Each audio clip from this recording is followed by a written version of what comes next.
So there was a mock draft that was released Sunday night, Super Bowl night. So remember everything that was going on. Everybody excited about the Chiefs winning the bowl, 49ers losing it, Usher's halftime performance.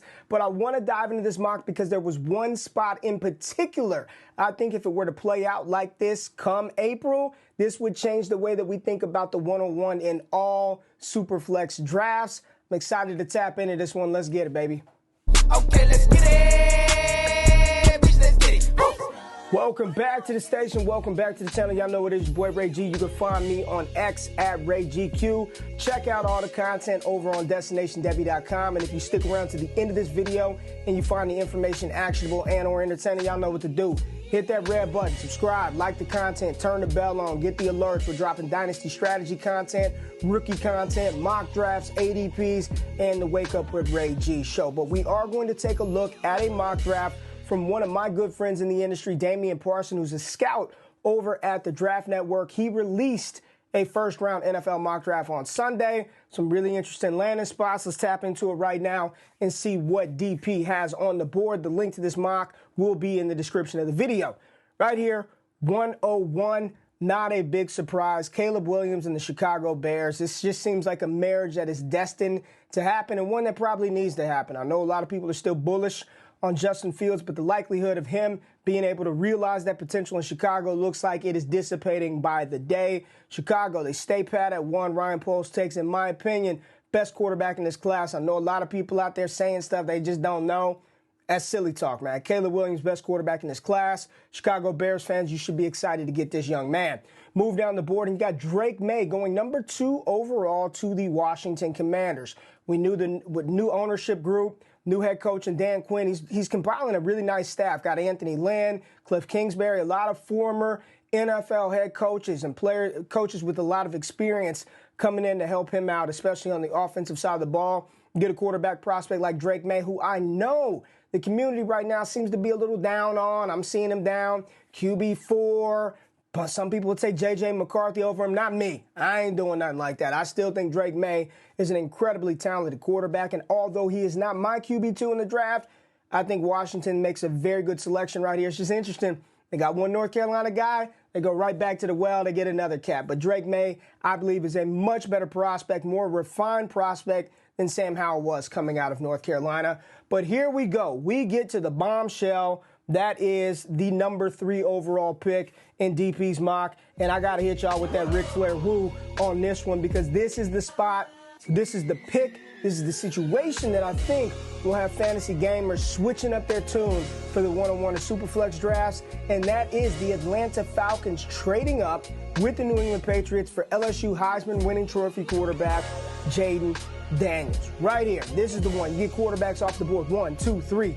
But if Jayden Daniels ends up in Atlanta with a trade up from 8 to 3, I think this is the quarterback and the player who people will start to consider as the one-on-one in Superflex. We know everything that he brings to the table with his legs, but he just completed the most efficient passing season in college football history.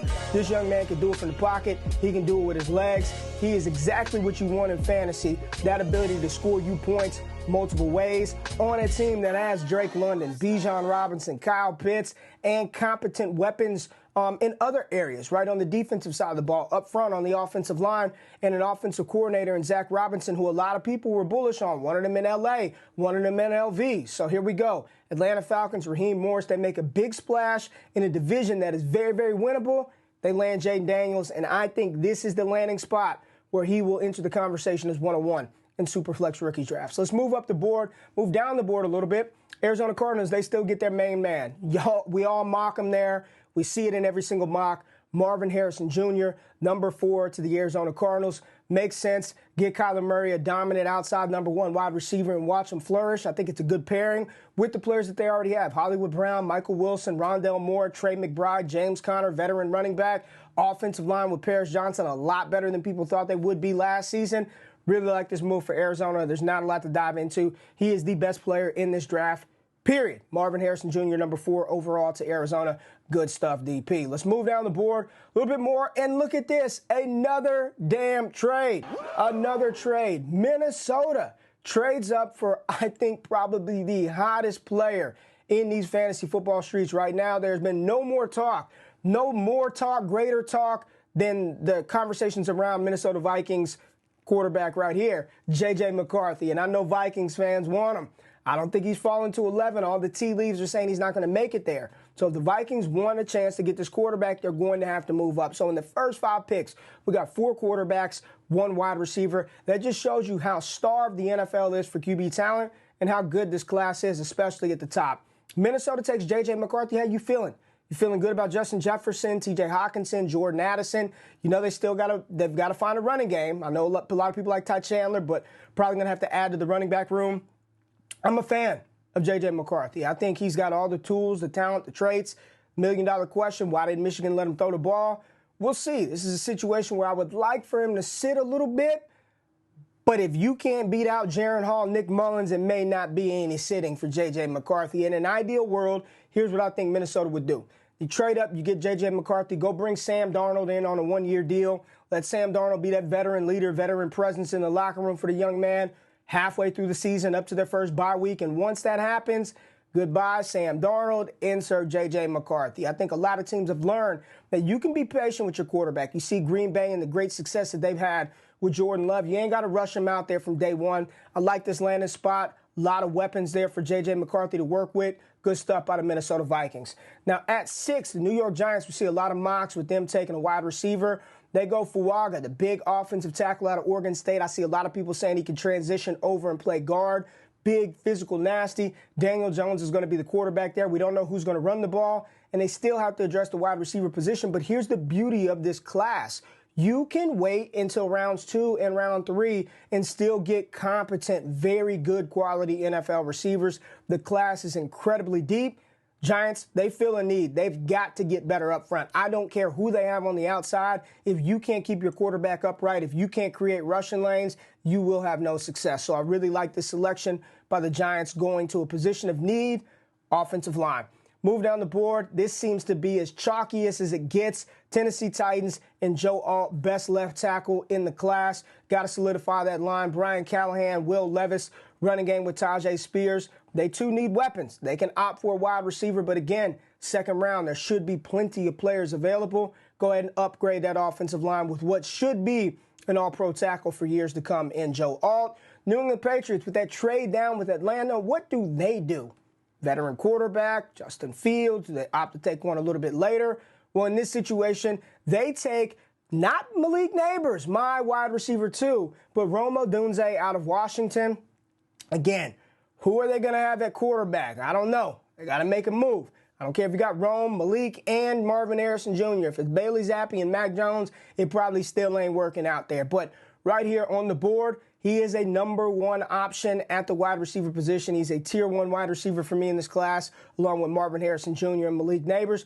New England Patriots, where they probably could have taken a wide receiver at 3. They trade down, they get capital, and they still get a very talented player out of Washington. Rome Odunze, 8 overall to New England. And the Chicago Bears. I mean, this right here is the spot. If they land Malik freaking Neighbors at number 9 after taking Caleb Williams, I mean, just celebrate. Chicago, fantasy football fans, this is great. You got DJ Moore on one side, Cole Kmet at tight end. You've got players that can run the ball. Khalil Herbert, Roshan Johnson, hopefully we see a little bit more of him. They selected Darnell Wright in the first round last year out of Tennessee, the big tackle. Another year under his belt. Now, you put Malik Neighbors opposite DJ Moore, good luck. 2 yak monsters that can both get down the field, command targets. This would be a lethal pairing in Chicago, and it would only boost the stock of Caleb Williams in rookie drafts and fantasy football dynasty startups and redraft leagues. His stock would just continue to elevate with these pass-catching weapons around him. I love Malik Neighbors. He is my wide receiver 1, lowercase a in this class. Credible prospect. You pair him up with Caleb Williams, good things to come for a very long time. Let's talk about the Jets needing to protect Aaron Rodgers coming off of that Achilles tear. They go big offensive tackle J.C. Latham out of Alabama. Good for Aaron Rodgers, which means it's good for Zach Wilson. Good for Garrett Wilson, and also good for Breece Hall, their running game. I like Latham. Olu Fashano's on the board as well. Little shocked that DP didn't go that route, but Latham, big physical offensive lineman out of Alabama. Like the pick, upgrade the offensive line for the Jets, and a lot better than seeing Brock Bowers, who seems to be penciled there every single mock that I see. And speaking of Brock Bowers, here he goes off the board at number 11 overall. I'm fine with this. The Chargers traded back with Minnesota. They got extra draft capital, and they still got a player that a lot of people are mocking, number 5 overall. I do not believe Brock Bowers should be selected inside the top 5, but 11 overall for this caliber of tight end who you're thinking that right away he can go into an NFL offense and command targets from day one. Yeah, Brock Bowers is a beast. Yak monster, physical, speed. He's not built like Rob Gronkowski, TJ Hawkinson, but that's okay. In today's game, where they're just going to line him up as a slot receiver, let him do his thing, let him cook. Brock Bowers, Justin Herbert, in an offense that probably wants to limit a lot of the pass attempts with Jim Harbaugh and Greg Roman, good things should follow. If this were to happen, this would be very good for Brock Bowers and even better for the Chargers that they didn't have to spend the top 5 pick in order to get him. Let's move down the board. You got Latu, the edge out of UCLA. Big-time riser coming out of Mobile. Technique, speed, get-off power, demonstrated all of that during his week in practice in Mobile. Big Johnny Newton, the big defensive lineman out of Illinois, a player that I'm hoping Dallas might have an opportunity to get because we need to shore up that defensive front. Very good player. The Raiders get some extra help next to Max Crosby. You put Johnny Newton there in the middle, he can be disruptive, get after the quarterback, giving Max Crosby more one-on-one opportunities on the edge to succeed. So New Orleans Saints at 14, they got to keep Derek Carr for what it's worth. They got to keep him upright. If they want any shot at the South, you can't have Derek Carr on his back. Olu Fashanu, big tackle out of Penn State, who can easily be a top 10 pick in this class, falling to 14. I think Saints fans would jump at the opportunity to grab him up on the roster. Indianapolis Colts at 15, Terrion Arnold, the cornerback out of Alabama. Personally, my cornerback 1 in this class, technique, hip fluidity, aggressiveness. You see him versus Ladd McConkey get beat first play of the game, and then was pretty much lights out after that. This young man can ball. This young man can play. I could see him going a little bit higher than 15 as well. You got Jared Verse, big physical edge rusher out of Florida State. We know the Seattle Seahawks, it's one of the things that they need to be able to do, generate pressure. It's a good pick by Seattle, taking Jared Verse out of Florida State here at 16. Moving down the board, Quinyon Mitchell, cornerback out of Toledo. Monster week during his week in Mobile, and a lot of people have elevated him to CB1. He comes off the board as cornerback 2 in this class, and Jacksonville needs all the secondary help they can get because they got to deal with C.J. Stroud, Anthony Richardson and company for the foreseeable future. You better be able to stop the pass. Good need-based pick for the Jacksonville Jaguars. All right, at 18 overall, this is a player that I got to see live and in person in Mobile as well. And I talked about him a couple of mock drafts ago. I had him pegged in to 32nd overall to the San Francisco 49ers. And I said there's no chance in hell he's probably going to make it here come April. Right here in Cincinnati, this young man is a monster of a man. 6'6", 6'7", over 300 pounds now. And it looks like he's got the frame to add even more weight, even more muscle mass. You get him in Cincinnati on that right side trying to protect Joe Burrow. They tried to do that with La'el Collins, and it didn't work out. Tyler Guyton. The reason why I said San Francisco, because what a guy to learn from than your Oklahoma alum, Trent Williams. But you put him in Cincinnati on Joe Burrow's right-handed side. This helps out the offense, helps out Joe Mixon in the running game. Big fan of Tyler Guyton. Dallas Turner, a player that I had mocked inside the top 10, as high as number 8 overall to Atlanta, especially with Raheem Morris there, knowing how impactful defensive line and edge rushers are. This would be a steal for the Rams. I bet you the Rams would love it. You got Ernest Jones on that defense. You add Dallas Turner off the edge to generate pressure. And in that division, with Marvin Kyler, what you got to do with San Francisco 49ers and Brock Purdy, you got to affect the passer. Really, really like this for the Rams. Dallas Turner, 19 overall to L.A. Let's see what else we got. Let's move up the board, move down the board. Pittsburgh Steelers take Kool-Aid McKinstry, cornerback out of Alabama. They need DB help. Yeah, I know they took Joey Porter Jr. last year, but they need another guy to complement him, right? Pat Pete's getting a little bit old. You got a pass rusher. You got a lot of pass rushers with Highsmith, T.J. Watt, Cam Hayward still doing his thing. Solidify that back end, Pittsburgh. Kool-Aid McKinstry makes a lot of sense for Pittsburgh. Graham Barton, interior offensive tackle going to Miami. Got to keep Tua upright. Number 1 importance. You get a big offensive lineman like Barton who played tackle in college but probably going to kick in the guard. Helps out the rushing attack. Keep Tua upright. All is well in Miami. Now, Philadelphia Eagles, the defense is bad, terrible, awful. They need help left and right. I don't know enough about Tyler Nubin to talk intelligently about him on the stream, but we do know Kevin Byard, contract, nothing's guaranteed after this season, right? After the 24 season, Sidney Brown, Really liked him out of Illinois last year towards ACL towards the end of the season, so probably not going to be ready to play. Got to look into this young man, but Damian Parson said he's good out of Minnesota. Safety, it's a position of need. They need secondary, defensive linebacker help, line help, all of it. Philadelphia takes a position of need right here at 22.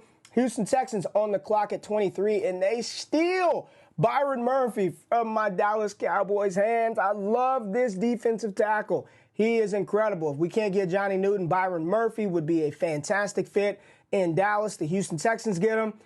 This is scary because if you get a big disruptive interior defensive tackle in Houston, you pair him up with Will Anderson, giving him more one-on-one opportunities on the other side. Just like we said this about Johnny Newton and Max Crosby, reigning defensive rookie of the year.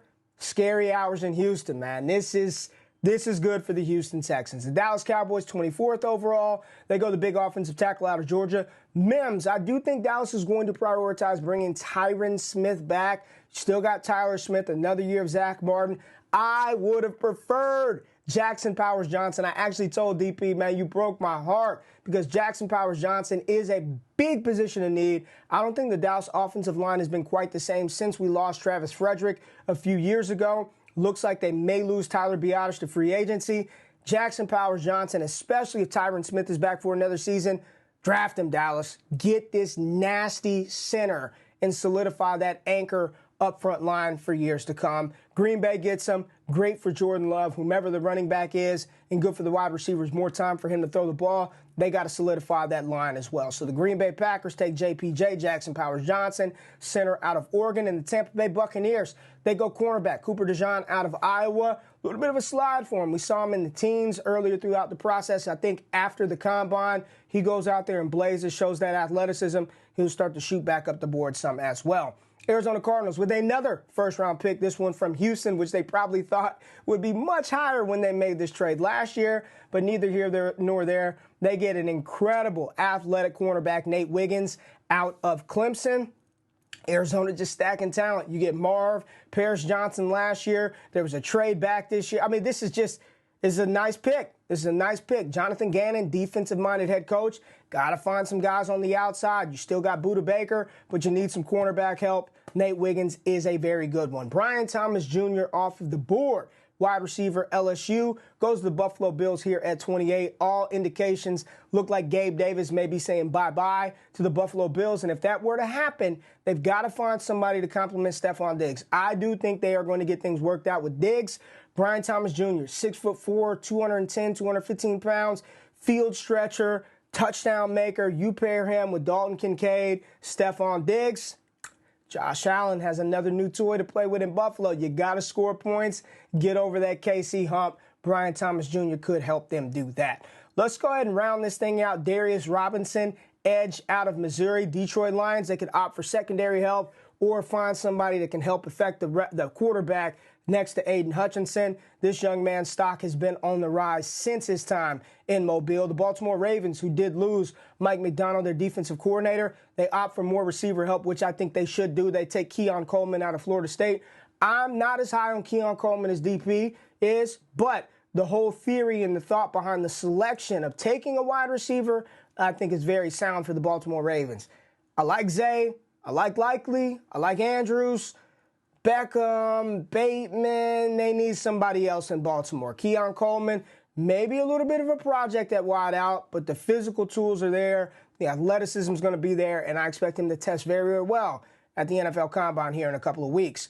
Moving down the board are the two teams that played in the Super Bowl. San Francisco 49ers take the big offensive tackle, Soamalada. I don't want to butcher his name, out of BYU. He was at the Senior Bowl, and he was massive. I was just like, man, that's a big-ass dude out there playing tackle. So, hey, San Francisco needs somebody up front. Trent Williams getting a little bit older. Got to solidify Brock Purdy. You got to have him managing that game, right? You got to have Brock managing the game. Make sure you protect him up front. Big tackle out of BYU. And that leaves the Kansas City Chiefs, the defending Super Bowl champs, the current Super Bowl champs. Got Patrick Mahomes. You got Travis Kelce. You found Rashee Rice. You got Pacheco in the backfield.